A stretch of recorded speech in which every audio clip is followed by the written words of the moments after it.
This time we are doing a bonus episode, and I am joined by Matt, my werewolf co-host.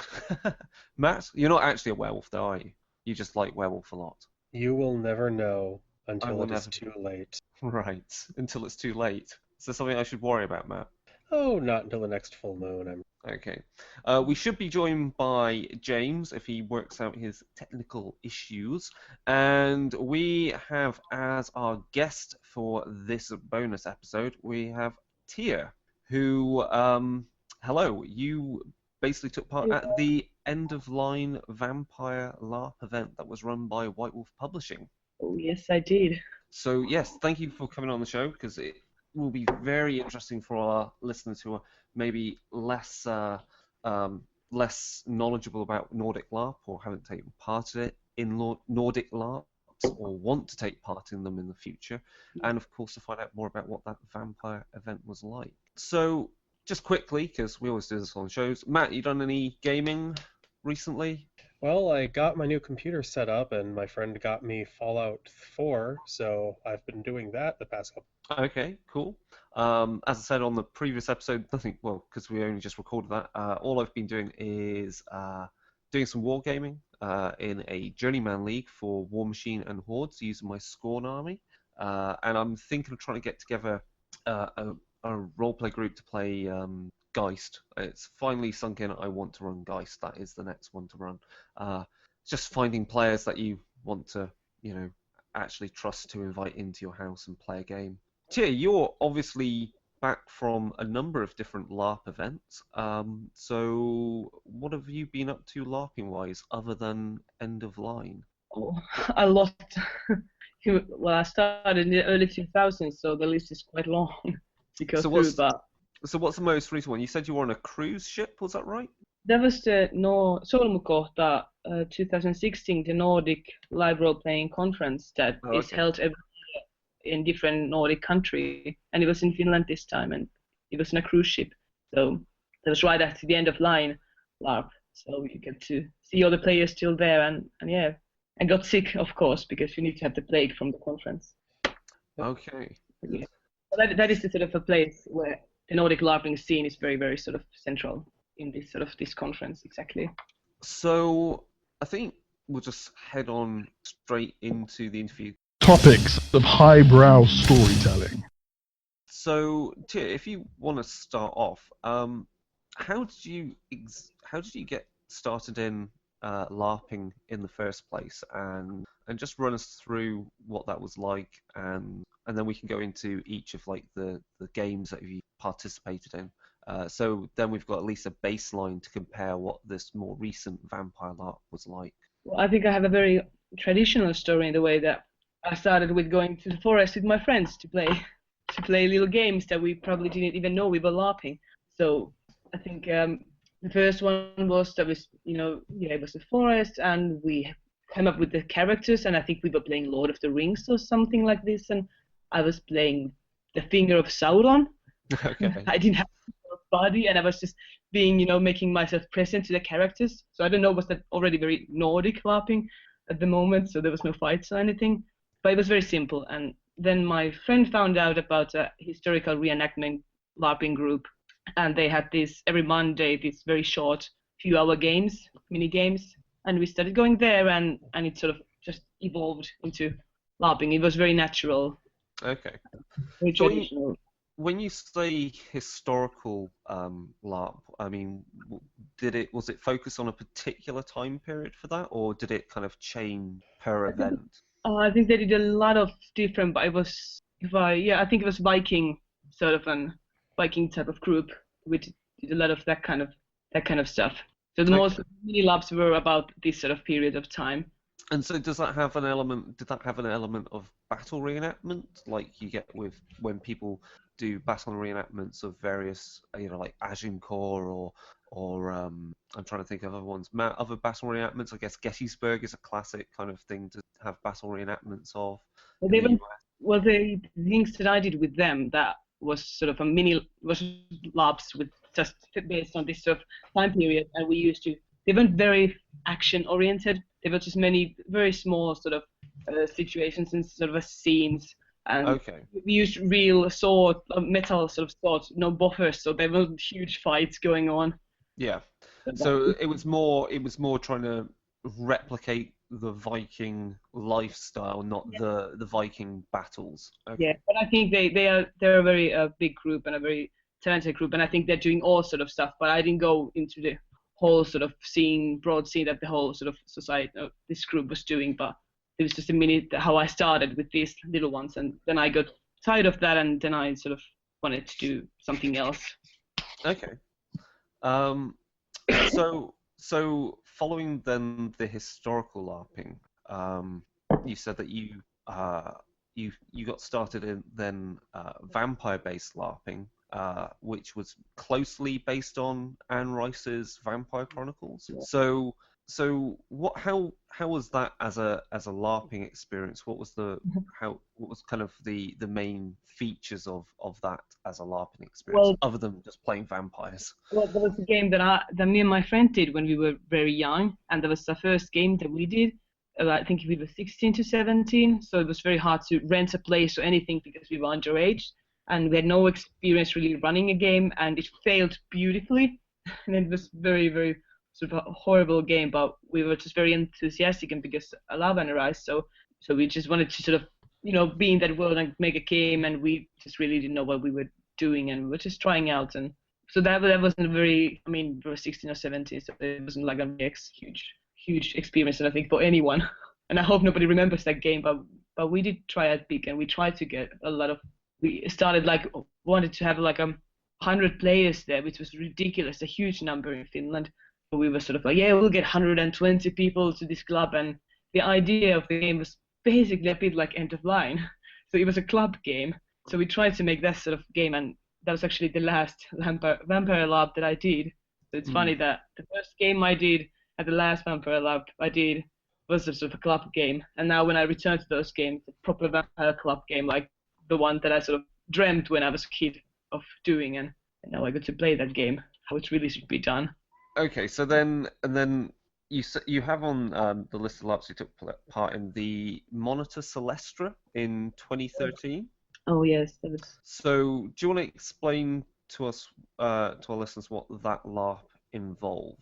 So yeah, it was a LARP based on Battlestar Galactica, and that moment when they have to flee, basically, just before the series started, and we were not in Battlestar Galactica, but we were in another ship called Monitor Celestra, which is also in the old series. You can spot the ship from there, and they actually go, I think in the older ones, they visit the ship. And so yeah, it was just those first very hectic moments where we're trying to sort of get away from, and all of your friends and family have just died, and you're realizing that, and now you're on this small ship, and things go really, really badly down.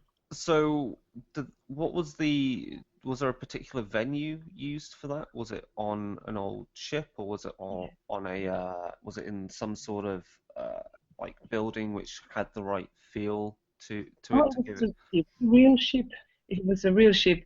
If I remember correctly now, I wouldn't say wrong, but they had rented this now I don't remember what, but it was a real sort of a battleship in Sweden. We went to, and we couldn't stay there obviously for the night, so we had a hotel or a hostel nearby where we'd go to sleep the night and come back to play during the day. And I think that is probably the best prop you can have for a sort of a spaceship, because it looks like that, lights and everything. So very, very Nordic way of doing the game, to have the 360 illusion there that you are all the time in this place. I guess that's rent. I guess that's that what you just said there is mostly the important thing. It's like it's a fully as fully as possible an immersive experience where you are the characters in that situation, in that environment. So what other things were done within that game to help with the immersion to make it seem like you were these colonials escaping from the Cylons? What other things were done to kind of enhance that feeling? Well, I think the biggest obviously that was like we talked is that it was a ship and it was a closed place. You couldn't run anywhere. And there was a moment in my game when I actually broke down and cried, and I tried to get away because it was off game. Really, I wanted to be alone for a while, and I couldn't find a place. There was no place. You're in a really like a spaceship because you couldn't go anywhere. There's always people somewhere, and you don't break from that. And of course, the costumes. So in this game, you would pay the certain amount of money depending on your costume, also the character group. So the characters would be equally as good. Oh, that's what they tried to achieve completely. And the clothes that you had came from the game, and you would pay the price according to that. So everybody looked really, really good in the game because they had those proper sort of costumes on. So everything you see is like it's real, and when you see it and your body feels it, it immerses the best way. So I don't. But yeah, and then of course they had made all these real electronics, so you could actually shoot those missiles, and there was sound effects coming, and when we were jumping, you would have sound effect, and you had to act accordingly, and so it was just full on Oh right, immersive. so you actually had full sound effects and special effects to react to as well. Okay, Yeah. so what was the character you played for that game? I was a Verge's security personnel, so Okay. we were guarding the Verge's big officer. So there was 4 of us, and we were part of the few groups would have clearly weapons, so we were sort of security there. And then there was another group of Battlestar Galactica, military group. So we were sort of made to have a little conflict over there. But my character was also sort of an infiltrator. He was just sort of a spy, which made it very, very, very interesting character to sort of actually, be a spy there, and how that impacted, everything we worked for, and now it's all gone because there's no place to go back to. And it's a very, very good character, one of my favorite characters, and especially when they were written gender neutral. So Yes. that guy who played my character in the first run, and we were discussing how we're going to play it and how we feel, and then after his game we would have a pause, and then we would talk after my game a little bit more, and that was really great to see that both genders could play the same character, and it worked out really well for both of us. Matt, you got any questions about the Battlestar Galactica LARP? Well, I was just kind of listening to you guys talking and noticing some of the differences between how, like, that kind of LARP versus the kind of LARP that I'm more familiar with here in the United States. Well, the thing that I noticed was that you guys, when you're talking about it, it was almost more like a play. Like, you were given a character, you're given motivations, and it's not like you're going to carry that character forward when the LARP ends, but you're wanting to just get in character, play out your motivations, and there's not really any goals besides just seeing where the game takes you, which is really different than how the US LARP works. That is probably, sorry, you're totally right. That's the big thing. That you don't sort of have achievements or goals to go, but the character and the story, and then you leave the character in that story, and you see where it takes you, and how the other characters, how the group develops, and how your contacts develop, and you don't sort of try to do stuff like I have to do this and I have to do this, but no, you just sort of live that life, sort of that story. Well, right, because like in an American LARP, the kind of thing is like you have your character and you bring your character with you, and from week to week or month to month, however, you're still playing that same character and you've got your motivations. But with these things, they're more like kind of like one-shot things where you do a character in a role doing a thing, and you do your job and you just get into that role. And then when the game is over, so is the character. Well, there are games that are run that have many parts, so it doesn't. That's one way to do it, but of course some games have many sequels, and you have to go through many sequels, and so it's like this. But yeah, very sort of a very typical Nordic LARP would be to have one story and you go live that story and you try that out. So But no, not these sort of campaign games. They are a bit different. I would say that it's not very traditional Nordic to have a long campaign going on. So, Matt, as you were saying about the differences between them and about the difference between a one-shot event and a persistent ongoing storyline, and about how you can, whether you're bringing your character from one venue to another or to each event versus being cast a character.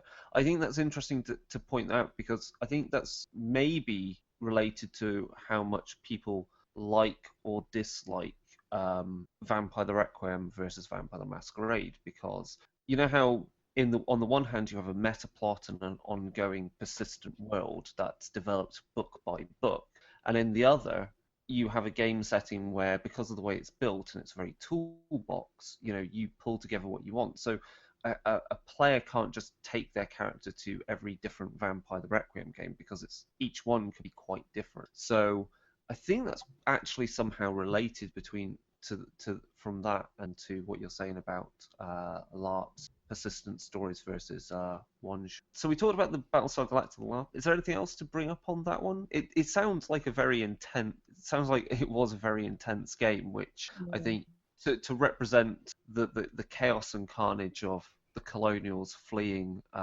the attacking Cylons.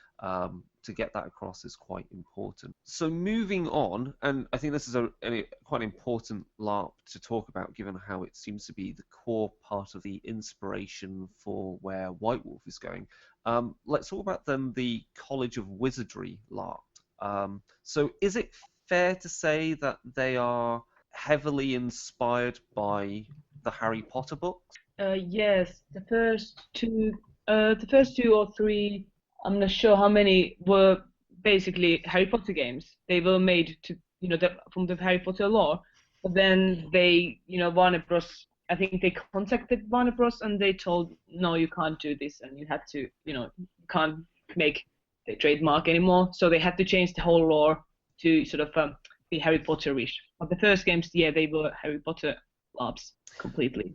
So, I mean, I guess then the things that have changed is just to obviously extract, and I think that is noticeably Harry Potter, and still keep the theme and the idea. So, do you want to just, again, much like you were saying about the Battlestar Galactica, do you want to just run us through what the core experience of that LARP was, and what your character was in each one that you took part in? Yeah, so the main idea was that we would play a LARP set in Harry Potter universe, set on present day. So we were, playing in a school in Poland, in Socha, and we were, students coming from all over the world to this particular magical school. And at the moment, I think when I played Harry Potter was, the Aura Ministry. So they would be, older as they would, so we weren't playing any scenes from the books or any events from the books. They were just sort of the lore of the world where we were at. And I played, like, there's actually in this game, the characters were very, very short, and we had a lot of freedom to work on them and create our own contacts and what we wanted to do with them. So I played a character that was British, who had went to Hogwarts and was sort of a family that had suffered from after the fall of Lord Voldemort, so that her family was one of these rich, families, and they had been sort of persecuted, after Harry Potter took over the Aura Ministry and all that. So it was just a very interesting conflict of sort of which is right, and being sort of not experiencing those things as in books and movies are. And so, and then basically us players created a lot of the game. So there was the lore and the lore of that school, and it was a bit different, of course, because we were not in Hogwarts. We were in a Polish magic school. Okay. So again, to get that kind of immersive experience. So, what was the location used for the game? Was it in a kind of a location that was kind of like a castle or some historical building like that? It was an old Polish castle. Absolutely.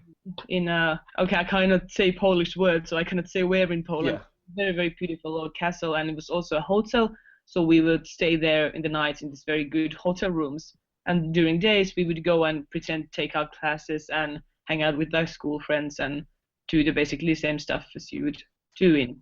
And we were a bit older, so we were sort of I think like a college. So yeah, it's College of Wizardry. So we were a bit older also, so we had different things and more grown-up stuff maybe. Yeah. But yeah, it was amazing, and you would sort of the last day I would wake up in my character because I had no idea what's happening because we were in game during in our rooms also, so you would play 24 hours, all through the day, so you wouldn't break that character at all. But yeah, it's very immersive as well.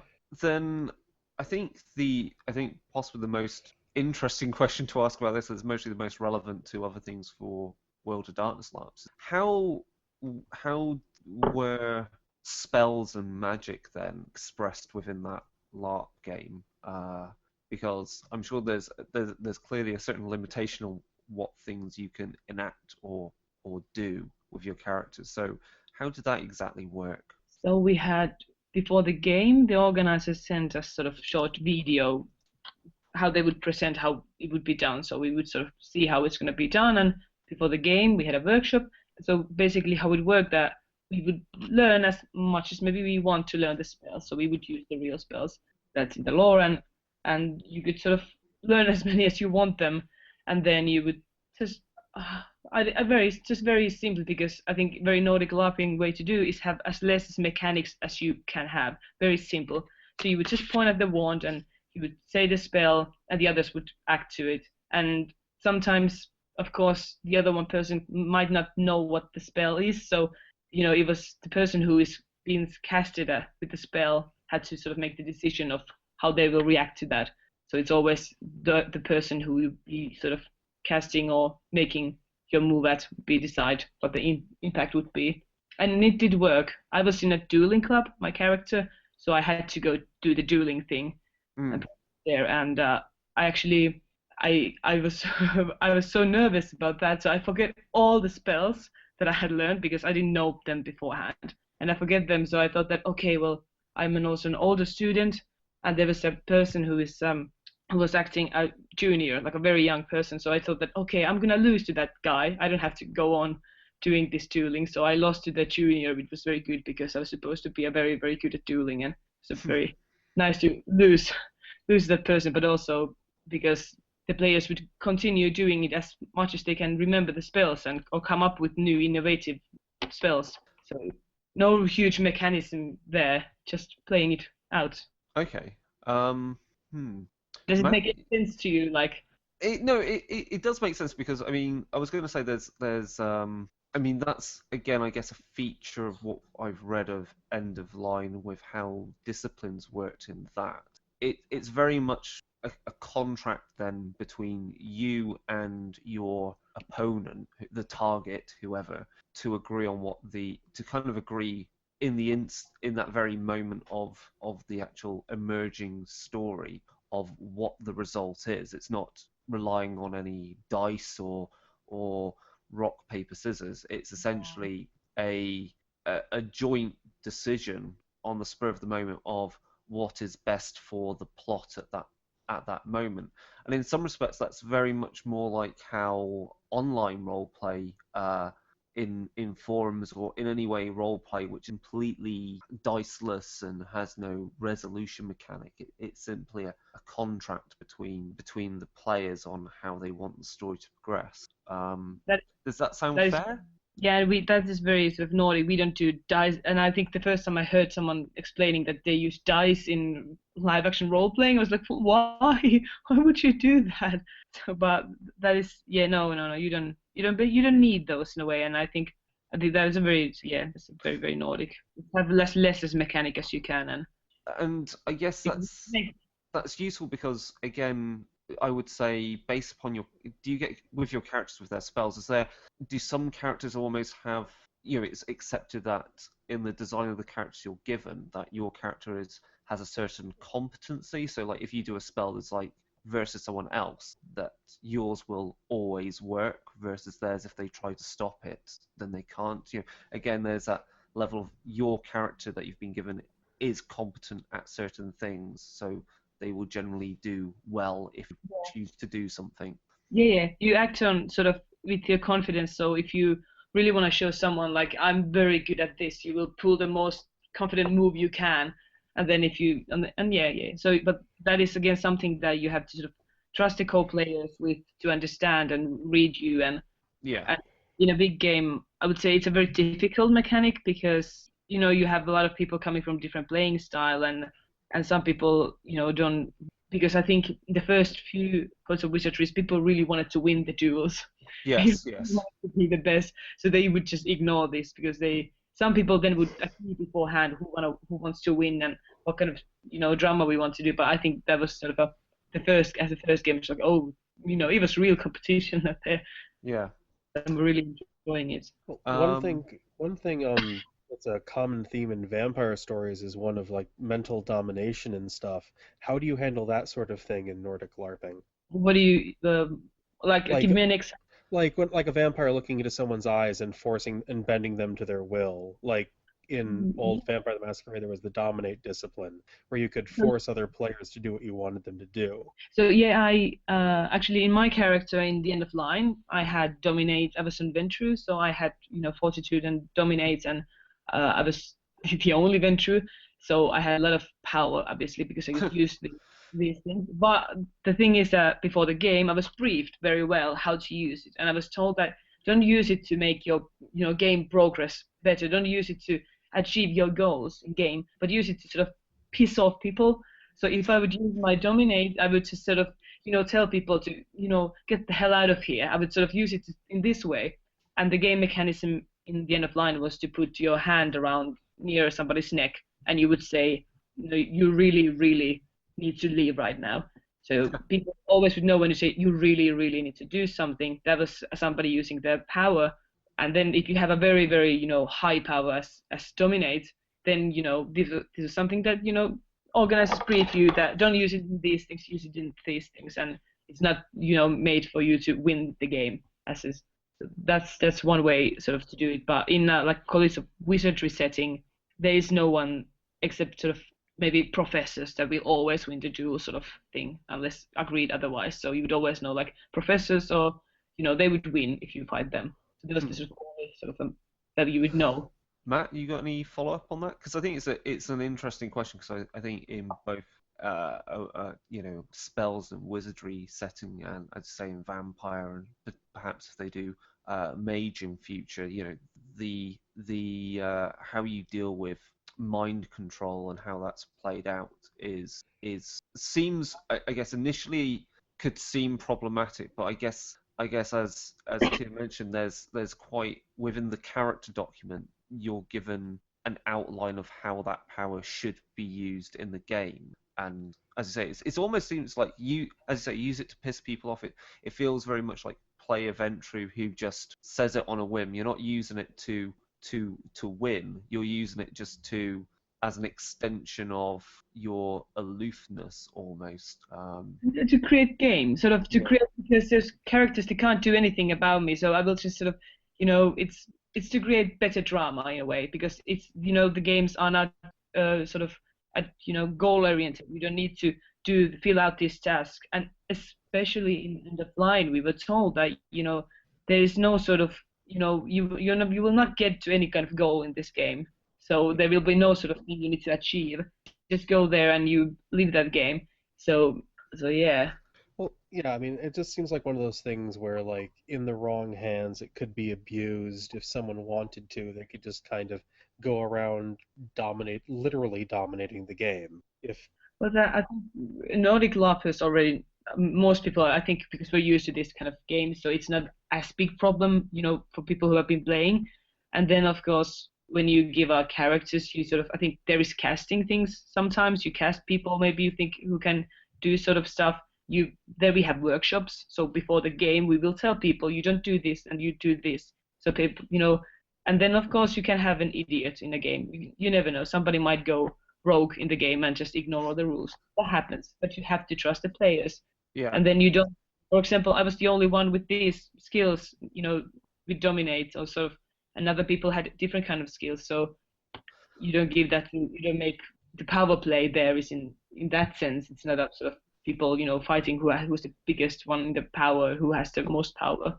I think Matt, this relates also to the idea of one-shot events and continuous events. Is that because your character is cast just for that event, the win condition is the win condition. I'll call it a win condition. Is clearly the event being good. It's not your character persisting and gaining XP and moving on to the next event and the next event and the next one and gaining more powers, because that's not going to happen. That isn't the outcome of this game, and it's not going to lead to anything like that. You need to do that. I think You have a need to do that because you're not going anywhere with the character again. Yeah. So by taking those out of the game, taking those things out of the game, I think it already possibly helps preset players for a different experience. Would you say that seems right, Matt? Do you think that helps with that? Yeah, I mean, like, I think that kind of thing is where you have those kinds of powers where you can literally force the game to revolve around yourself. Making the game into a one-shot limits their impact because there's no real goal to kind of create a powerful position for yourself in the future, and more of a incentive to, one, play out your character, and two, just do it to, well, be kind of a temporal jerk, like, get out of my face, give me that can of, like, I want that can of pop, give me that can of pop, do things like that, just be a jerk. It changes it to being, rather than a thing for power play, it turns it into a thing of flavor.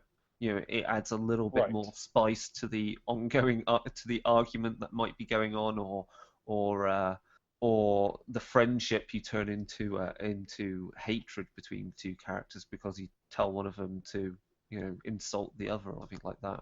I think the other thing, it's clear is that Nordic LARP has at its heart is, I guess, what you hear Eddie Webb always do talks about for Vampire LARP, for the US kind of LARPing, is this whole thing of play to lose.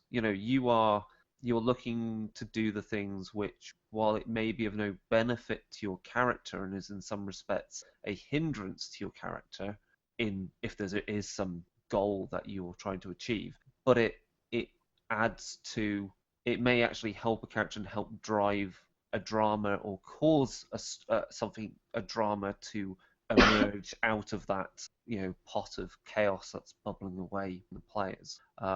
Because if you have nothing else to mediate win and lose and all that other stuff, it's all just about giving and taking. And if all you're doing in the game is just take, it's like, well, at some point, even in a one-shot event like that, people are not going to then want to interact with you. And I'm sure naturally, socially, that will already begin to limit or hinder people that go a bit rogue. I think it's funny that play to lose was sort of a mantra at some point that you would hear in every Nordic LARP, and now you're not hearing it anymore that much. It's sort of changing a little, and that's a very Nordic LARP thing, is to do that. Nordic LARP is evolving and being developed all the time. It's not one thing that's always the same. And play to lose is sort of I think it's more turning into a, we try to let's play together in a way. Yeah. So that play to lose is sort of I think it's something that you can say to a person who is always aiming to win. So you can say that, what about if you once, you don't do that thing, off game as best as you can, but you try failing and see what kind of scene happens then. What kind of, when people get angry to you and they drag you to new situations, and you get a whole lot of different kind of play from that, and maybe you fail somebody in game you care about and you create huge drama from that. So that is sort of playing to lose. So just fail sometimes and don't always be good, because that can bring out totally different kind of things.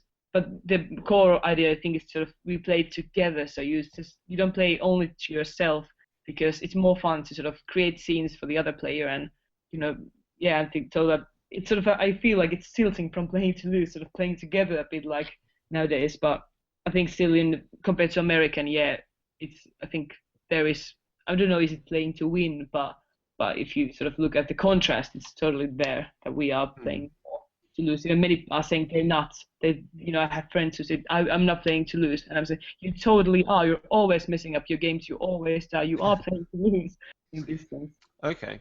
So let's move on to we'll talk about another LARP you took part in, which I think visually looked quite stunning as well. So this is the Legion Siberian Story, which is a LARP set during the Russian Revolution during World War One.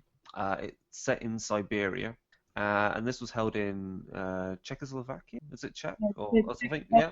Yeah, that's. I don't think I can say it's a Nordic LARP. It's a Czech Republic LARP, but it has Yeah. very, very. I don't know if they, talked about it as Nordic LARP, but they had a lot of similarities. How the game was run as to sort of Nordic LARP, and some things that were very close to Finnish type of LARP, because Finnish, every country has a bit of their own thing also. But yeah, that was a very, very definitely one of my best games ever. Yeah, if you want to just run us through what the story of that LARP was and how your character fitted into. Oh, so we were basically this sort of legendary legion that were going through and trying to sort of sorry. So we were sort of fleeing from basically everybody, and we were sort of being hunted there. We have to sort of go through Russia and try to get to a destination. Sorry, I'm gonna have a little coughing moment. Don't worry, we'll edit it out. So yeah, so we played the soldiers of the Czechoslovak Legion, and then there was Red Cross nurses, and there was civilians, and basically it was a marching game that we were trying to march to a destination, and then being attacked from basically all sort of fronts, as you could say. So everybody was basically after us, and it was a very historical game, and there was a lot of real references to real events, and I played Alena Svobodova, who was female in military, and I actually won't tell too much about that character because that game has a lot of secrecy, and people might listen to this who are going to the game. So so yes, I'm not going to spoil it too much, but it was very, very interesting to play a character in a game that it was not sort of it was not a good thing it was not easy to play a woman in the military there, so that was part of the game, that there's gender played a big role also. How did they out of interest, how did they simulate the attacks? Did you just have an organizer just like tap you on the shoulder and say you were shot, or was it up to the players to decide when they were taken out? This was as immersive as it gets. So there was blank firing guns that were used, and we had workshops before the game how to use. We would put these blank bullets in our weapons. So we had soldiers had rifles and officers had pistols, and there was real smoke and smell, and so that when somebody was shooting with you with those guns, you would know and you would shoot back. So that was really, really, and one of the most awesome things there to actually use this. I've never used this kind of weapons that actually blank fire. So they were really, really cool. And so that does make it more of a bridge between LARP and battle reenactment, I guess. Then. But it was in no way sort of a reenactment. It was very railroaded game. So we had diaries. So we had pitch points, sort of, places where we would rest because we were walking the whole time. So we would read these diaries that would tell how the game was going. It would tell us characters what to do, and maybe I should talk to this person. And it would also show if in the next battle how we would get wounded. So there was these numbers. Oh, okay. You would know if you end up in the firefight, so you would know how badly you would get wounded, and it was sort of controlled in this way. And yeah, I think it worked. That worked very well also. The railroaded, but it still gives you sort of freedom, and it's a very, very popular game. I mean, it's now run 10 times there. Oh wow, okay. They're doing 2 internationals, I think, next year. So, and I'm even thinking of going there again because I was again very sick when the game was, and I hardly remember anything from the game. But it's a game that you actually can play a few times, even there's secrecy, because there's sort of so many things to explore. The game is always different, so it was very, very different from any other game I've played, and it was very interesting to go to Czech Republic and have a game like this, like more Nordic in a way than many Nordic LARPs that I've sort of went into. And I mean, because it was when did this when were you playing this? Because it looked like it was played a few months ago, was it? Yeah, a few months ago, yeah. So it was. it comes across as a very very physical and experience because of course from the photos, like there's plenty of snow. You're carrying heavy backpacks and replica weapons, and I'm sure people as they get injured or are dead are being carried away or carried to the next checkpoint. So that level of physicality again adds to that level of immersion. But I mean, the reason why I say I compare it to battle reenactment is simply because again, in that you've actually got proper weapons and you've got proper clothing, and there's a railroading because obviously you're reenacting something. So at some point you are told, this is what happens to you. So just play it out to the audience. Obviously, normally battle reenactment's done to an audience, but here we were sort of acting out we were sort of creating drama for the others, and I exactly, like technique because sometimes in LARPs you feel that some people, there's so much to do in some games. Maybe you're all the time stuck with one plot, so you don't play the plot that you were supposed to play with another character. In this way, you play out with all the sort of characters you were supposed to play. So when it says you need to ask how this character feels about this thing, and you go there, and it was very good because it's for the drama. You do those things, and I felt like it was sort of a very sort of sometimes you would feel like somebody comes to talk to you, like, oh, this must have been in your diary because you're coming to ask right in this right moment this specific thing, and it actually it didn't feel in any way sort of too artificial. Yeah. And it was sort of railroaded to create more sort of a drama, and it didn't feel too forced. So, but they run the game many times, they've corrected it many times, so you can see it was very polished, sort of a whole experience. And I think something you said about that one, and is maybe a running theme with LARPs of that kind, and of course Nordic LARPs, is the type of preparation going into the game and the workshops. So I always use as a basis of, like, I look at it and go, oh, that looked amazing. Is a LARP that was called, I think it was called System Denmark, which was a LARP experience that was to represent a dystopian society, and they set up a camp in shipping containers in the middle of, I can't remember which city, and the whole experience was designed, and the workshop was also they could replicate this dystopian society to the very bottom rungs of society, with a very dealing with aggressive encounters and bartering and trade and so forth. And at the end, having to watch a video, a documentary of what it means to be homeless in Denmark, and how it's interesting how LARPs like that, both with the workshops to set you up so you can play through the experience and be guided through the experience, so that it's also kind of a learning experience, and there's some sort of take home kind of message at the end.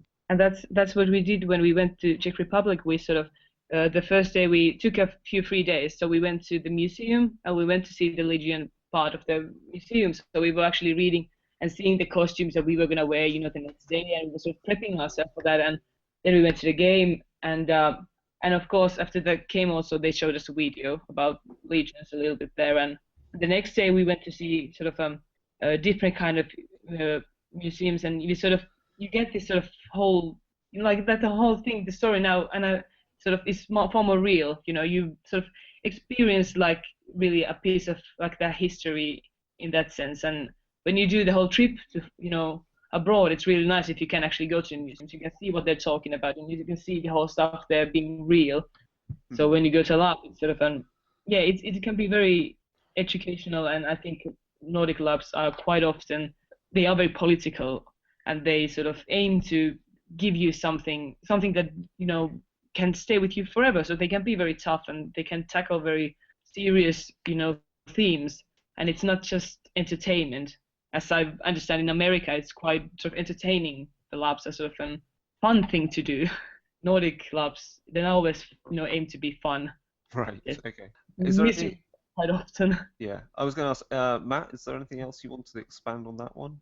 No, not really. You think go rest it?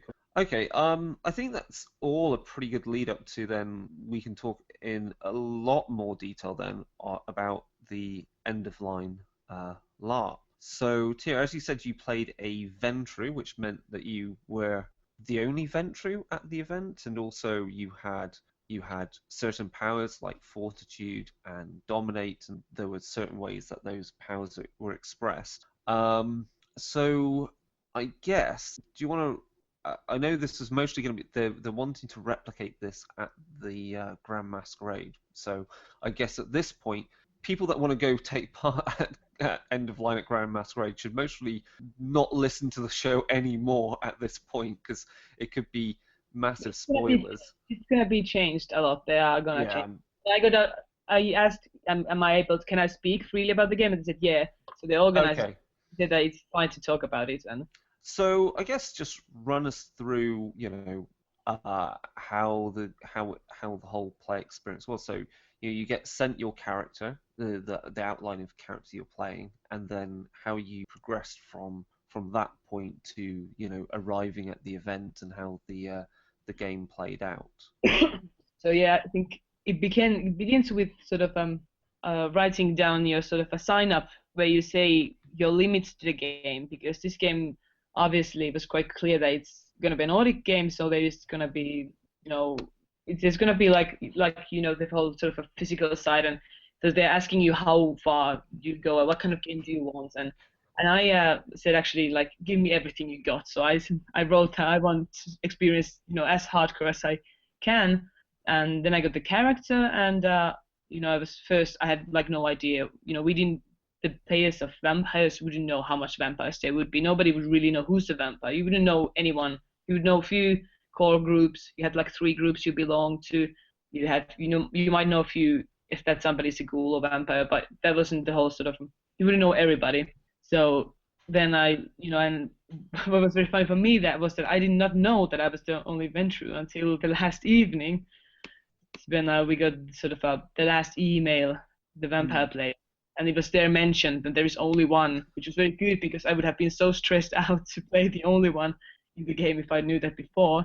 So then we would go to this the game site, and I actually went there the day before to help the organizers to clean up the place, and it was this abandoned sort of part of a mental hospital in Helsinki, really good looking place, and there had been obviously all sorts of people staying there, so it was in a really horrible condition. So we had to clean it up really well, but it was cool because it was quite destroyed in a good way, and so it was very well. I hope that next time they will do very, very good workshops, and especially if it's going to be run in America, because we had very little workshopping there to do. So we had a lot of information before the game.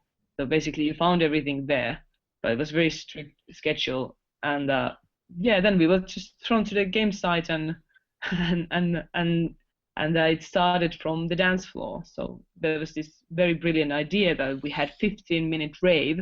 So for 15 minutes we would dance on the dance floor, and the dance floor would be a place where we would always return to. If you had nothing else to do, you go to the dance floor back. So there would always be people, and if you didn't have anything to do, you would sort of scout for people in the dance floor. Like, you can create a game, and you can sort of invite people to your game in a way. There was very, very good sort of very simple mechanics to sort of not get bored or go sit down somewhere alone, but all the time, to go into the activity, because it was a very, very short game. I think it was like 6 hours. So Okay. very intense and very fast-paced game. And yeah, my character was a venture vampire who sort of who wanted to sort of get to know a bit of the scene in Helsinki. So she basically didn't go there with any goals. She just she sort of understood the younger vampires and wanted to be a bit more, I don't know, hip, I would say.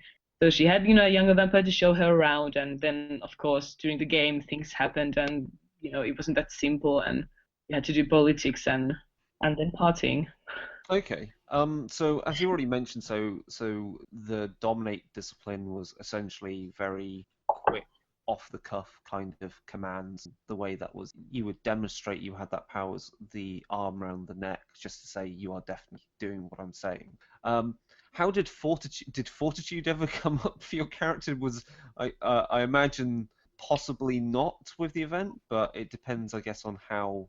If the same character, if it was dished out to someone else, they could have easily got into some sort of confrontation with someone. So I guess fortitude is kind of a nice get out of jail free card in a fight, is it? Because you can't be killed essentially. Yes, yes, my brawl skills were pretty much zero. So Right. yeah, no, and I had a bodyguard there. And when I heard that my character will have a bodyguard, then I knew that there is risk that I will, get myself killed during the game because nobody's gonna like my character in there.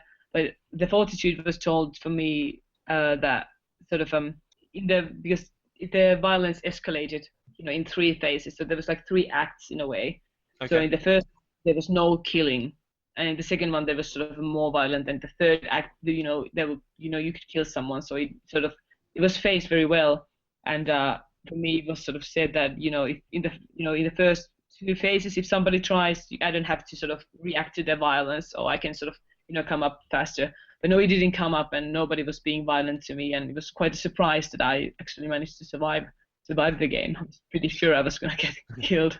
So I think that's an interesting point then. So what were the rules behind, or what was the mechanisms, or the way that fights and encounters would be? How would they be played out? Like how were they dealt with? Was it simply again based between players to decide who would win in that encounter, or also based on what disciplines they had, or was it some other method? Brawl. Now, if I'm completely remembering right, I think brawl was sort of, we had a point. So you had like, for example, your brawling skills, and you would have like 5 points your character's sheet you would see, and I had brawl, for example, 1. So if there would be a situation, I think it was sort of you could, in slow motion, sort of you could act out the scene of the fighting scene, but in the end you have to tell the other player, like, show your finger, like what is your brawling skills, and the one who had would win. And if there was a group fight, you would count which one has the bigger skills in that, and that is how fighting. But I think still you're expected to act out a little if you want, but if you don't want to fight, then you can just say what your skills are and you can go there. Okay, so it was again. So it's always whoever's got the highest, and then it's up to you to play it out if you want to, and if you do, you do it in a slow motion physicality as possible to portray it without hurting someone, obviously. And of course, the players are quite encouraged to sort of discuss. If it's your friend, then their limits. Yeah. Then there's a tapping mechanism, which was very important in this game, that you could sort of tap out. If somebody would sort of, even the slow motion can feel very, aggressive to some. So you could always sort of tap somebody on the shoulder, like, let's not go further, let's, slow down. So you could always sort of have, because safe words and safe mechanisms are very, important thing in Nordic LARPs, because we can do stuff that's very hardcore. So you have to have a safe mechanism. And in this game, we would tap somebody if we don't want something to happen, or if we want to leave the scene. Okay. So you don't have to do motion fighting if you don't want to. And then I guess given that you were playing a vampire, how did you how were you able to ascertain that other people were vampires there? Was there any way, like, you could recognize certain things, or was it really up to you vampire players to reveal your nature to each other?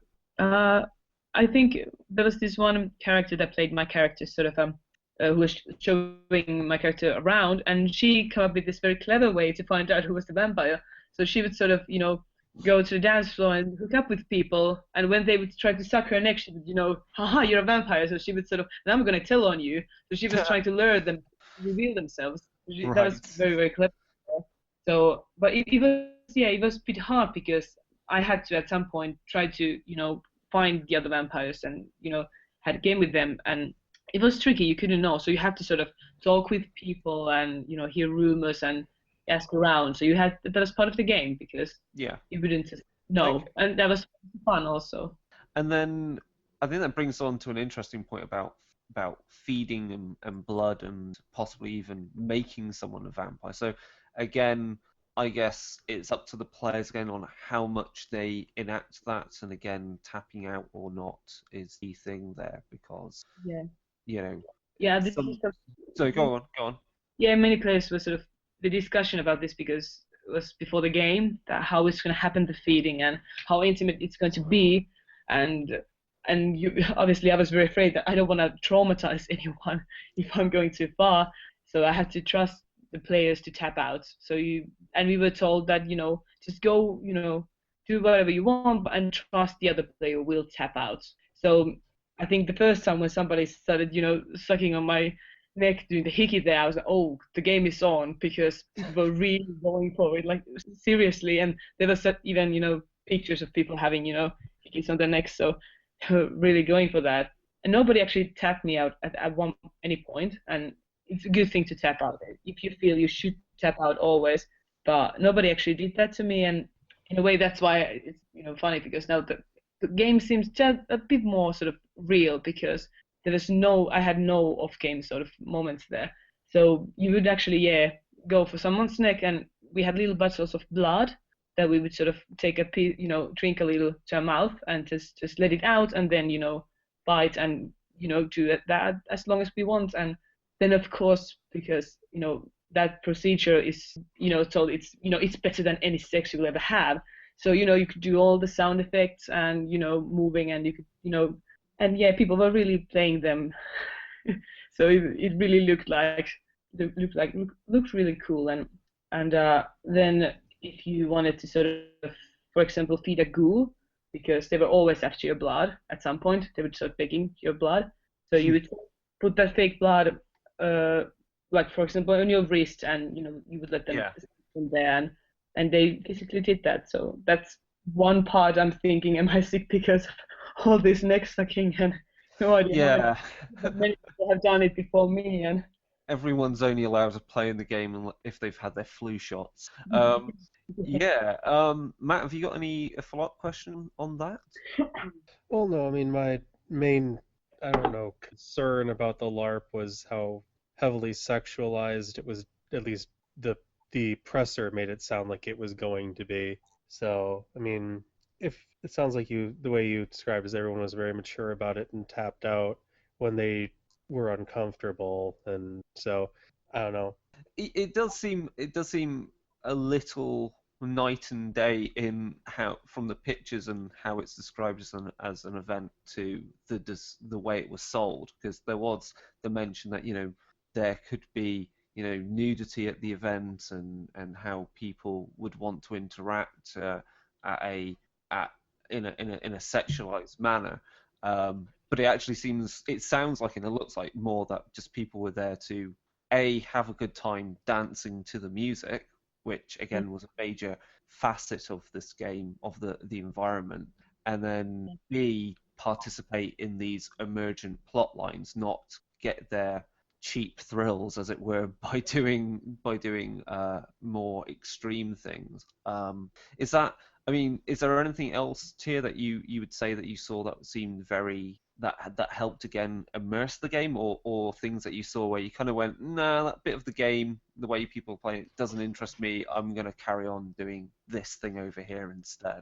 No, I'm still sort of processing the game, and that's what I feel very weird, because I don't have a favorite LARP. I would say this is sort of one of those dream LARPs came true, because I didn't have any kind of moments really like this, because it was so short and people were going full steam on doing what we were sort of expected to do. So there was no sort of, normal in LARP you might have a few minutes you're walking around and you start thinking your own thoughts, or you start thinking what you would do in the game, but no, you were just doing it. There was no time for thinking what should I do now, or where should I go. There was no time, because you basically had to play it like full on, because you were in a club physically 6 hours. So there was no sort of, that's why I'm thinking this game has to be one of my favorites, because for me, I didn't have this kind of moments of sort of I'm not gonna play this, maybe a few times there were, because obviously I was part of Camarilla, so I had to sort of walk out in some scenes, because I didn't want to I had a lot of agency, so I didn't want to hoard too much stuff for myself. So at some point it was a huge discussion, so I would sort of, you players can have this sort of stuff, because obviously many people were coming to my character about, plot lines, and, and I don't want to have all of them, and you want to sort of give them to other players. So that's sort of things that they're interesting, but I sort of, I don't need to do this, and you can have more game from that, because I have a lot of this kind of thing coming to me, and I would sneak back to the dance floor for a while. It wasn't a problem. It sounds very much like you're in the position of a vampire elder who really didn't want to deal with everyone's shit. After the game, she was, I don't know, was they kidding or what, but yeah, she might have been one of the only surviving sort of, uh, ventures in the whole city that was sort of still unclear to me. I'm not sure, but she was way more powerful actually than I was told. There was testing in my character, but I realized actually how powerful she actually is, and that there wasn't many that high. So, but yeah, it was fun because she was so much, above everybody else. So I could just sort of option out like, your little drug problems, they don't interest me in a way. So, what kind of plots did you find that just emerged out of the game that you were involved in? You said there was some political element you were involved in, and other people playing vampires who had their own goals. So, can you just give us a flavour of kind of the plots that came out of that? Yeah, I think the biggest one would be this sort of with the situation in Middle East that would also reflect on the vampires. So I had to sort of do recruiting, like sort of a Daesh kind of ISIS kind of recruiting for the vampires to get them to go, fight a war in Middle East, and that was a very very sort of an interesting ad there and the biggest sort of thing. And I would sort of get the younger vampires and try to speak them to tell them about there's no laws, there's no camarilla, there's nothing if you go there and do a fighting for us, and I try to persuade the younger ones to do that without using dominate. Just trying to talk them to do that, and a little bit of blackmailing, and if I had to. And there was actually an NPC character who would come to me when the game started and told that they need, I think, 5 vampires for this. I had to recruit 5. In next hour, he came and said they need 8 vampires, and then he would come a few hours, they need 10. And his point was to sort of screw up with my character and to mess up with me because I was trying to find these vampires there and try to get them to go to, fight me in the Middle East, which, they weren't very keen on to do. But it was very interesting because sort of a plot line that they're using and that I really like, that they're taking the real life into this sort of into the vampire too, because you wouldn't go unnoticed in a way if you think about it. So that was maybe the biggest sort of thing. Okay. And then the other plot lines that you were involved in, or that people brought to you that you wanted to get involved in? Well then there wasn't bigger ones because I think I didn't really need to, because there was a lot of basically if you had a problem, if somebody would come and say there was a problem with some vampire feeding too publicly, they would come to me. So there was, right. Or if if the vampires wanted to follow the rules, they would have to obviously come to ask my character's permission to feed because I was eventually there.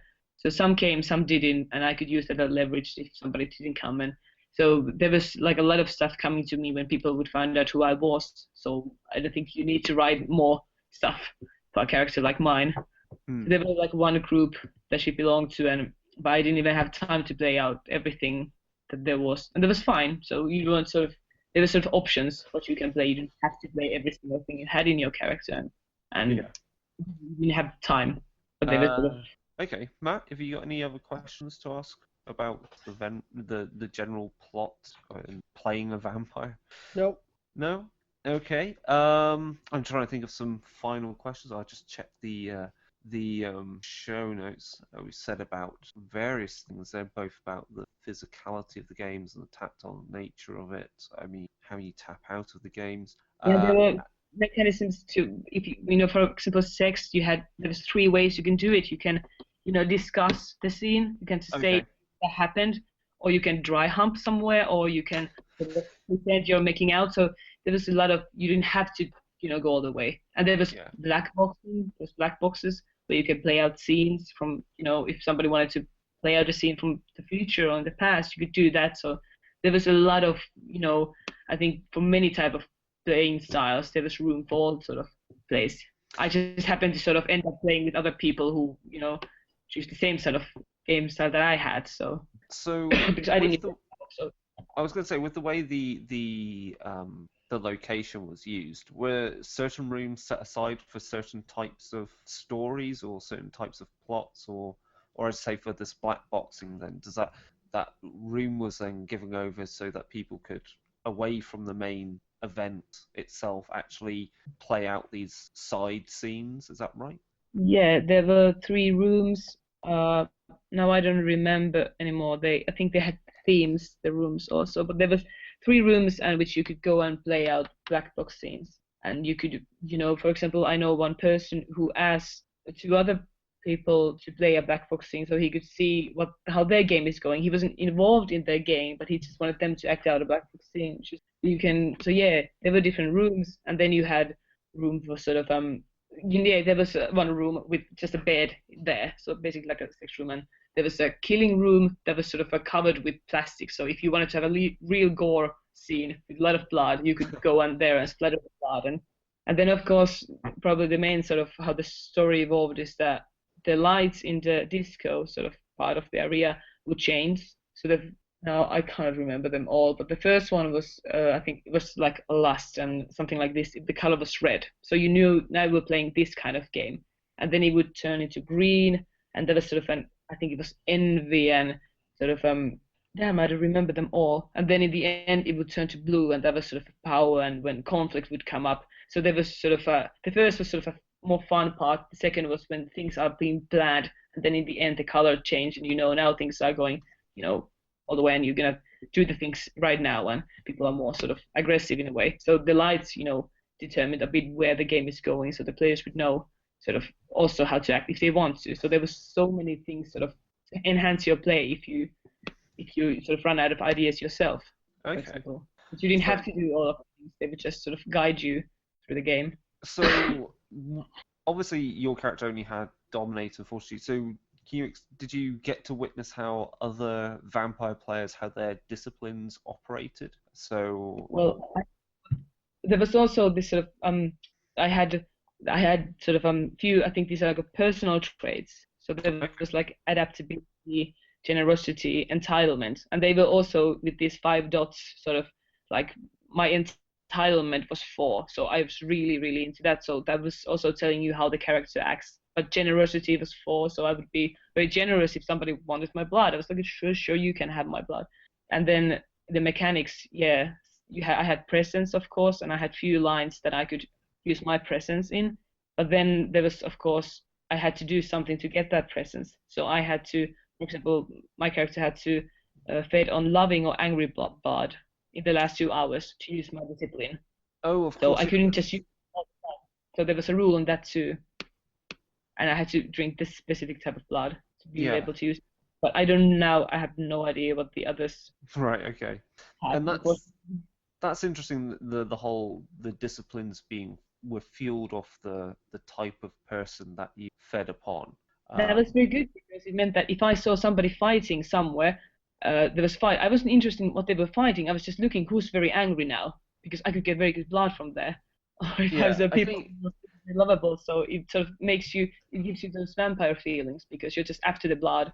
I think, Matt, this is where maybe it seems very changeling-like, from changing the dreaming or changing the lost. But I think within the environment of a LARP game, it mostly helps mediate how much a player can abuse their disciplines, because like you can't just use it for nothing. You've got to do the right triggers to get it, and to get those triggers, you've got to be involved in other people's plots right. Like I was mentioning, we were discussing this earlier this week, that it's both prescriptive and restrictive. Like it forces you to interact and to create those kinds of scenes and to advance the LARP as a whole and create conflict, create drama, create situations where people can interact.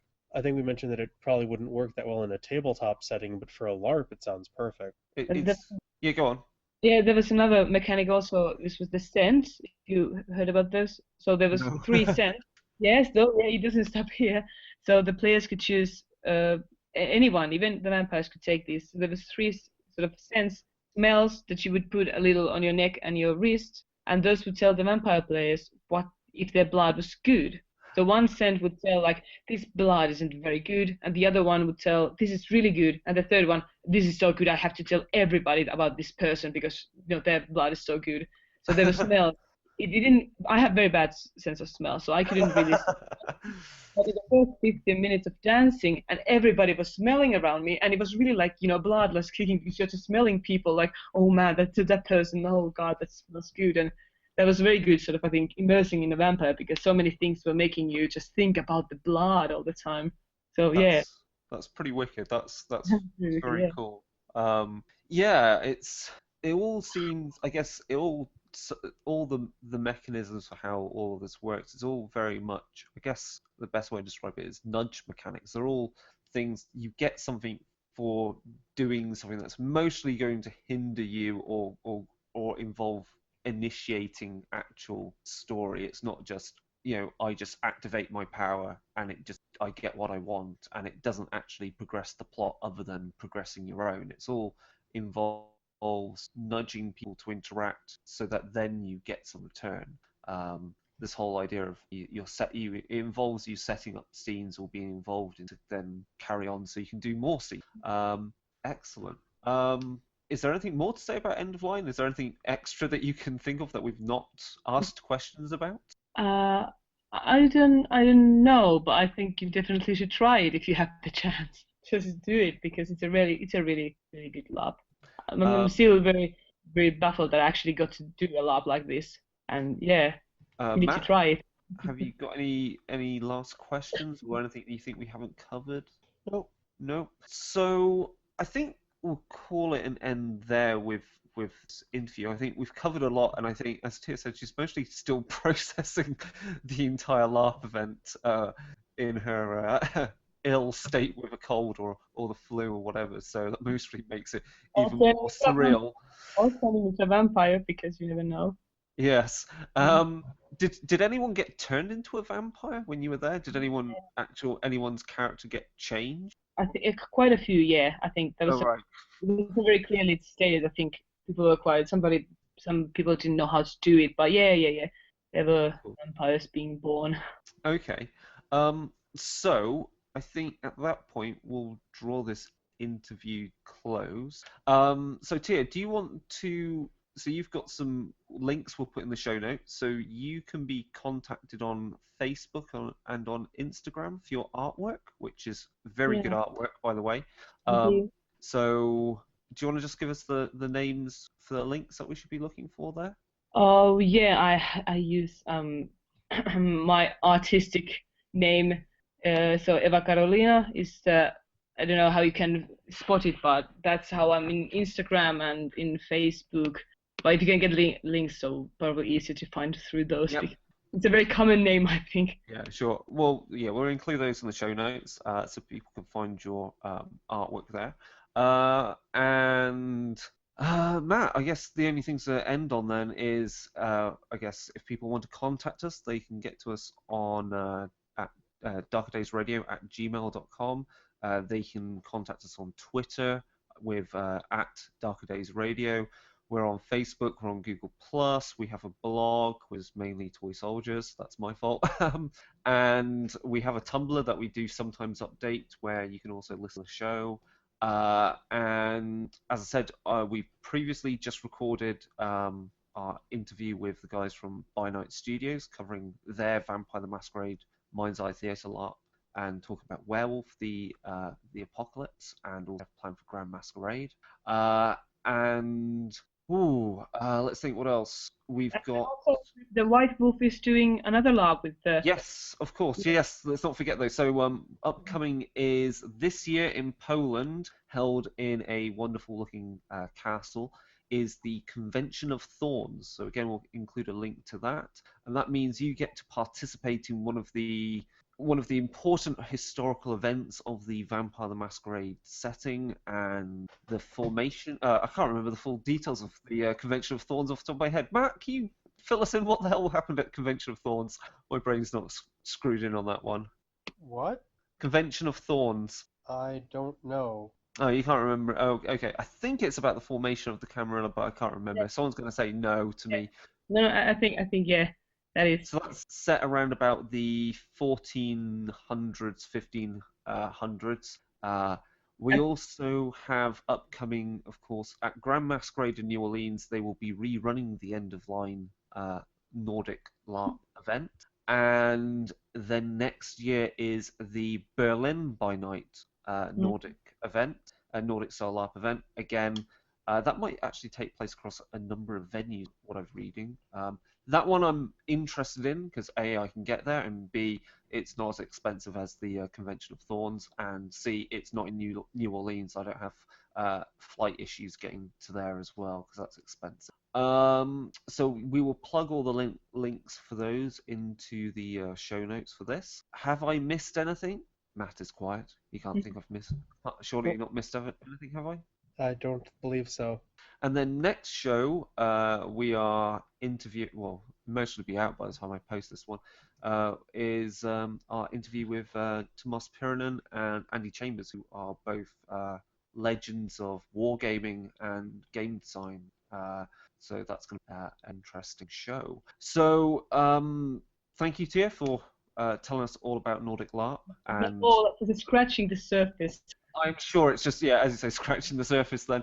But at least it's a good introduction, and I think you covered all the interesting points about how End of Line worked and the type of experience it was. And I think coupled with the photos from the event, I think it paints a better picture than I think the initial PR kind of sold it as. And so it seems like an event that I would actually be quite in. And they might tour with the LARP. I think you can ask them to do the LARP in your city. You can sort of sign up for that and, make them to come to you. And sort of, I think there is a possibility that they would run the, Okay. the countries. Yeah, I think they will sort of, if you want to have the game there, just try to make them make the game there. Cool. I think that covers everything then. So yeah, thank you, Tia. And Matt, thank you again for sticking around and helping me ask some probing questions. And that is everything. So good night.